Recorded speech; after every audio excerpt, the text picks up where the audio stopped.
So Shane Wright was just up here and he said that he feels he's NHL ready. Do you feel he's NHL ready, and are there any other players in this draft you feel might be NHL ready? I think most of these players have been trained by their advisors to say that they're NHL ready. The NHL is a difficult league to play in. Most 18 and 19-year-olds, they have to earn a spot in the lineup. Then they need to contribute when they're in the lineup. So Shane has earned that opportunity to get a chance to make a club, and whoever drafts him will give him that opportunity. So he very well could be playing in the National Hockey League next year. Slavkovsky is another player that you can easily put into that category. Other than that, I just think the physical maturity and the experience that's required to handle the adversity and handle the pressure that it takes to play in the NHL and keep that job in a lineup. It's very difficult, but we've seen it in the past. There could be a player that goes later on in the first round, right place, right time, get that opportunity, and they could survive isn't the right word, but they could make an NHL club and stay there. Again, their physical maturity has a lot to play in that role, whether they can handle it or not. And then the rest is up to the player on how he handles the pressure just playing in the National Hockey League on a daily basis. And when it comes to your group putting together your final ranking list for North America, what were the details that differentiated Shane Wright and Logan Cooley to have them fall the way they did in the rankings? Very fine line. Two different types of players, two different types of skill sets. For our group, there was just a more completeness to Shane's overall game. But at the end of the day, if you look 4 or 5 years down the road, they both could be 80-point players. They both could be all-stars, goal scorers, go-to players on their team. It's a real fine line. Cooley does have that NHL speed and quickness. Shane might have a slight edge at being able to have the quickness to read and react and respond to the play, make the plays. They both have good experience levels at rising to the occasion when they've played at U18 World Championships and in other tournaments and in league play. So they're both well positioned. I can tell you at our midseason meetings there was a wider spread, and then it got a lot tighter at the final meetings. Hi, Dan. Two questions on two very different topics. At first, from your experience, you've seen a few now exceptional status players go through the whole process. With your experience, what do you think is the key to a successful experience with that status?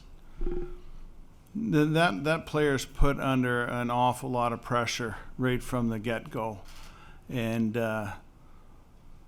over time. Anyone that pays attention to the development of these players from 15 to 16 to 17 to 18 to 19, there's a big year in difference of development, and it's difficult to project that. So the process is there for those exceptional players. I do think the support for those players continues to improve so that their path is one that's going to lead to them being successful. So it's the process that we have. A lot of time the rules that are in place for those exceptional players, and they don't apply to the other 99% of players in the league. But they're there for a purpose, and I think the federations, the teams, the coaches, and that they all do their best to make sure that player has some success. Now switching gear regarding the situation in Ukraine and Russia, how much has that impacted your viewing of the players who are in Russia? Well, obviously limited in-person viewings when the teams were not allowed to participate in the end of the season World Championships and games. On the scouting side of it, I'm pretty sure the management of the clubs will say your job is to tell us what this player's like as a possible NHL player down the road. So give us your take on what his skills and assets are and how he competes and how he could fare down the road. None of us know what's going to go on, what it's going to be like 2-3 years from now.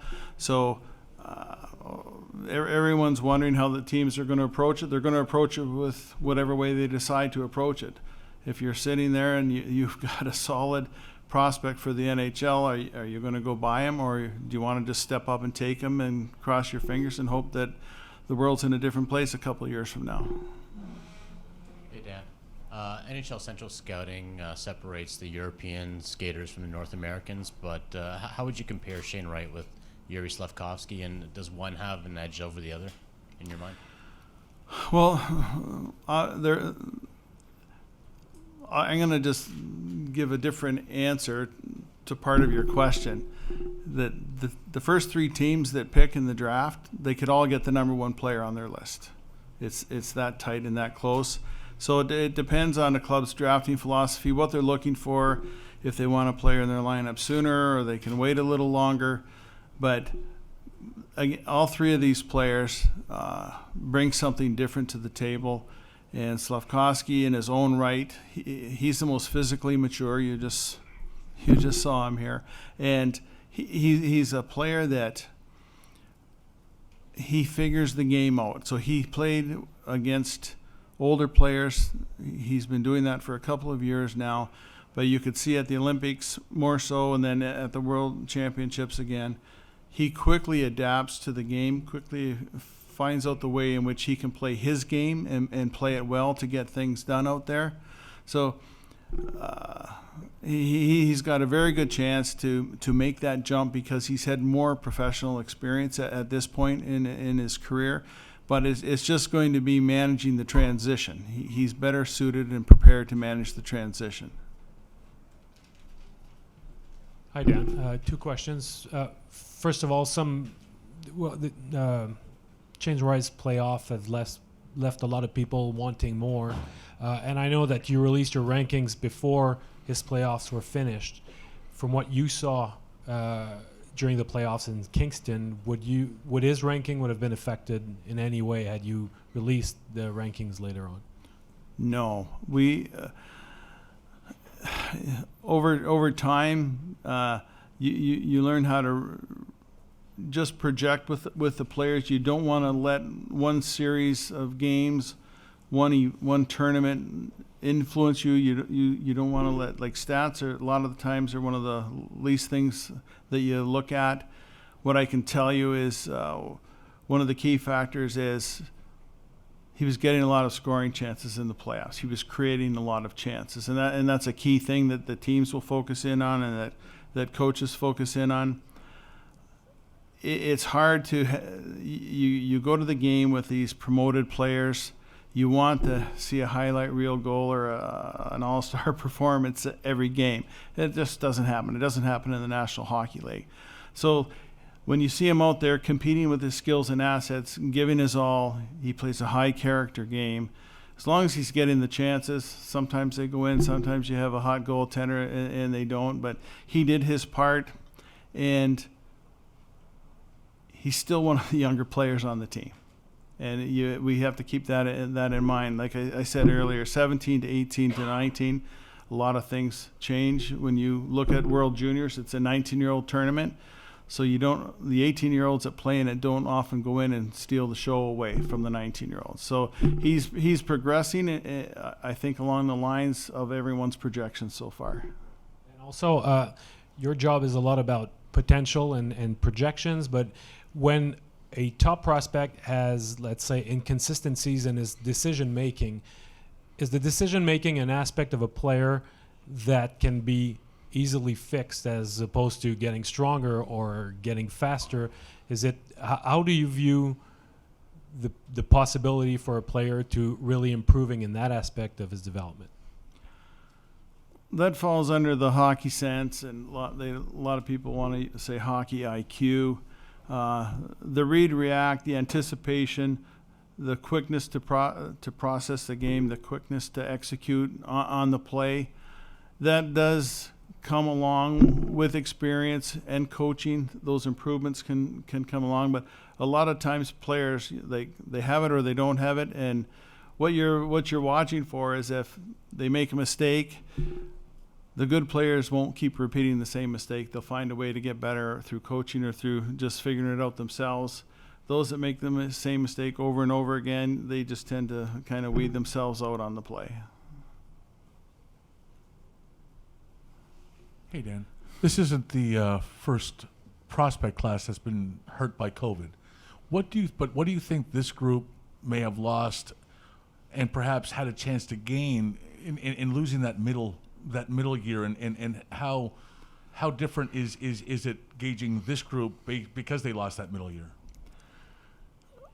The NHL clubs realize how difficult it's been on these players. But I think they have a lot of respect for this draft class, just the way they've handled themselves. Like, this is the season that never ends. And it's just been a long season for all these players.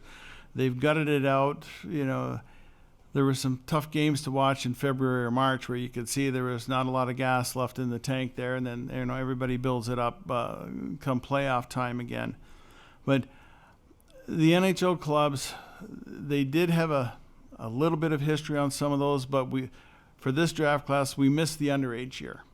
And this is where the combine this year takes on a particular importance. They want to get to know as much about the player as they can.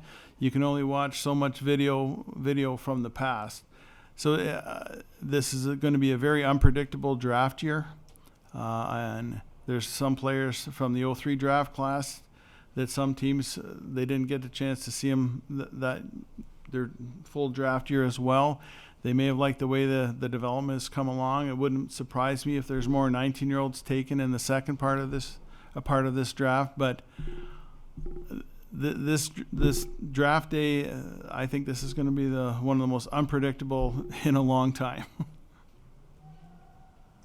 What made Conor Geeky your number 5 North American skater? Well, we don't approach it in the sense it's when we do our voting, our players, they come out on the list, then we have our discussions, and sometimes we'll tweak it up, tweak it down. We look at it, we discuss through the players, but he's the one guy in that group that has the potential to develop into that power winger because he's got the size. He still has a long way to fill out with his strength. But he's got that compete game, that net front game. He's good one-on-one down low. He's just got that, that battle game that comes with the size. All he needs right now is the strength. And if you've met him, he certainly has the confidence. Where do you see his skating? His skating it's a work in progress, but the thing that we factor in, because we look at what the players do well. His skating's not going to get any worse. It's only going to improve. We can definitely factor in that he's going to get stronger. And then when he gets proper coaching, he gets some help with his technique, then his skating is only going to improve. But his skating is not a liability. His skating doesn't stop him from going out playing his game and getting the job done. Hi, Dan. If a team has a pick midway through the first round and at the end of the first round, I'm curious, is this a particular deep draft? It's a deep draft for the first round. And when you have the luxury of having more than one pick, when it's your turn to pick, what happens is it doesn't go according to predictions or projections. And then all of a sudden they have a player left with that first pick that they really didn't think would be there. And I know you hear that a lot, but it's true. So some picking at 15 could get a guy they had in their top 10, and they're going to be elated about that. So then when they get that second pick, they're going to look at the other names there, but they may skip over a name to take someone that they kind of slotted on their list that they have a really good feeling about. And they don't know if another team's going to step up for them or not. And they may step up and take a little bit what you might call a little more riskier chance on a pick. But they're going to leave the draft happy, saying they got 2 players that they think will play for them one day. It's a deep draft. There's not going to be the player of the decades come out of this draft class, but there's going to be a lot of players that will be all-stars down the road that are going to play in the National Hockey League for a long time. Dan, just two questions from me. Shane was in here before, and he said he was asked about that perceived lack of engagement we kind of talked about before. And Sorry, who'd you say? Shane was in here before, and he said that perceived lack of engagement is more about him reading the game, picking his spots, working smarter, not harder. Would you agree with his self-assessment in that regard? Is that what you guys saw when you watched him? Yeah, it's like Shane is motivated, and he's got the character, and he doesn't have he doesn't have an ego that gets in his way of showing up for work every day and learning and trying to figure things out. But like I said, we think he processes the game really well, and he's got the quickness and the skills to execute the plays. And I'm just curious if you have any update on Ivan Miroshnichenko. Obviously, he's not here, but I don't know if you guys have any update on his health. So Ivan was actually still undergoing treatments in Germany during the U18, and his agents had him in town. So a number of NHL clubs were able to meet with him there. He was still showing the effects of the treatment, but the treatment was 100% successful, and he's been back and cleared to train full load within his tolerance level. But they expect that he's going to continue on. He's not scheduled to go back for any more treatments. He's just training for the start of next season.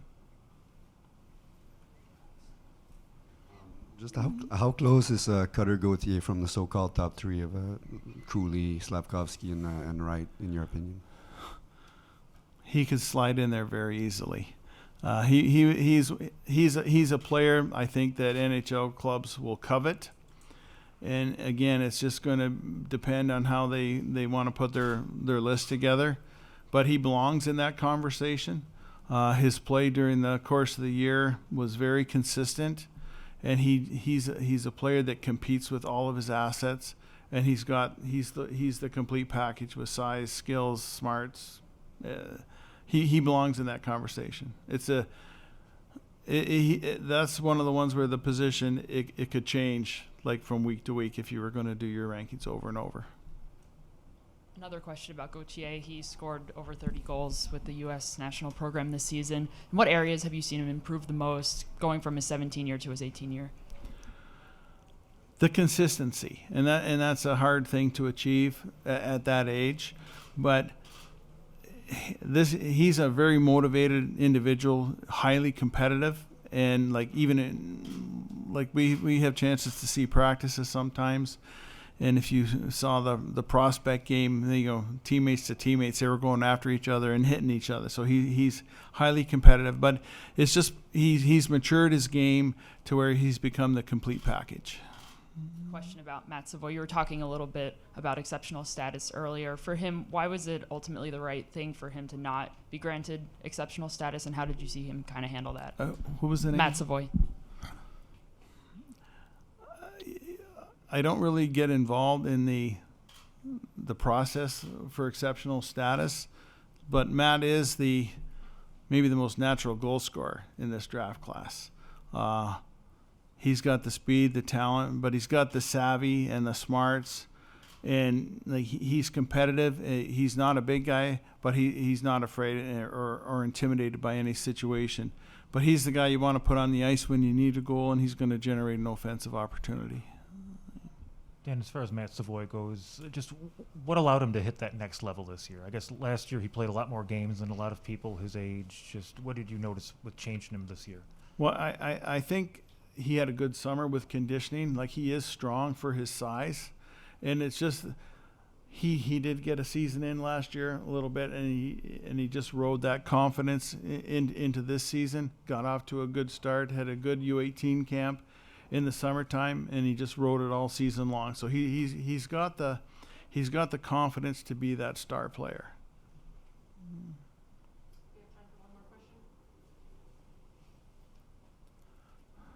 Back to Gauthier.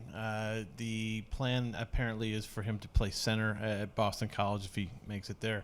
Do you see a guy who could play center at the NHL level in him? I don't see why not. I think it's just an asset to him that he does have that versatility. With the centerman, it again comes back to the hockey sense, but it's having that composure and having that patience just to hold off, to see the ice, to make that good play, make that good pass. And this U.S. team, the U18 national team this year, it might be the fastest, quickest team I've seen. And those guys play at top speed all the time. So when he has to kind of gear down and he has that time and space, he's a really smart player. But on the other side, he's also one of those players that can make those decisions at quick speed and make the plays and score the goals. Like he's got one of the better games to the net at top speed.